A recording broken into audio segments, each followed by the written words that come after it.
আমাদের সমাজে যুবক যুবতীদের একটা বড় অংশ আজ তথাকথিত ভাবালুতা এবং অবৈধ সম্পর্ক বা প্রেম ভালোবাসায় হাবুডুবু খাচ্ছেন।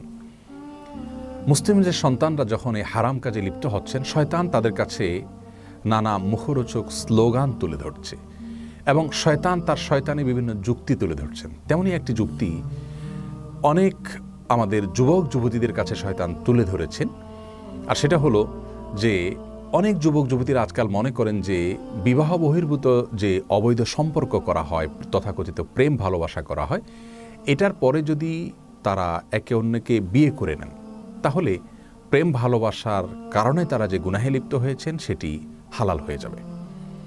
মূলত এটি শয়তানি একটি ধোঁকা এবং প্রতারণা।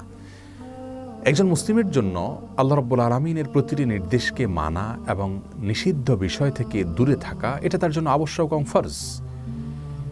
বিবাহের আগে নারী পুরুষের সম্পর্ক সেটা যে পর্যায়ে গড়াক না কেন, এটাকে ইসলামী শরিয়া সম্পূর্ণরূপে হারাম করেছে। এই জন্য আল্লাহ রাব্বুল আলামিন বলেছেন, লা তাকরাবুজ জিনা, তোমরা জিনার কাছেও যেও না। অতএব বিবাহের আগে যদি কোনো ছেলে কোনো মেয়ের সাথে হারাম কোনো রিলেশনশিপে জড়িত হয়, কোনো রিলেশনশিপ তৈরি করে, কোনো সম্পর্ক তাদের মধ্যে তৈরি হয়, এমনকি শুধু যদি কথাবার্তা এবং ছোঁয়া ধরা, একান্তে সময় কাটানো এগুলো হয়, সেগুলোও হারাম। কারণ রাসূল করিম সাল্লাল্লাহু আলাইহি ওয়াসাল্লাম বলেছেন, লা ইয়াখলুওয়ান্না রাজুলুন বিইমরাতিন, কোনো পুরুষ একাকী কোনো নারীর সঙ্গে নির্জনে সময় কাটাবে না, এটা জায়েজ নেই যদি তারা গায়রে মাহরাম হন।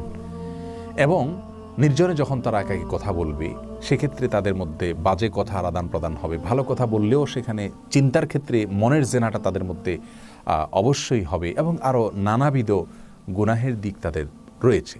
তো এইসব বিষয়গুলো যেহেতু আছে, অতএব বিবাহের আগে এ ধরনের সম্পর্ক স্থাপন করা সম্পূর্ণরূপে নিষিদ্ধ এবং গুনাহের কাজ। এগুলো জিনা। রাসূল আকরাম সাল্লাল্লাহু আলাইহি ওয়াসাল্লাম বলেছেন, জিনাল আইনি আন নাজর, চোখ দিয়ে দেখা, এটা হলো চোখের জেনা। অজেনাল ইয়াদি আল বাতশু, হাতের জেনা হলো হাত দিয়ে ধরা।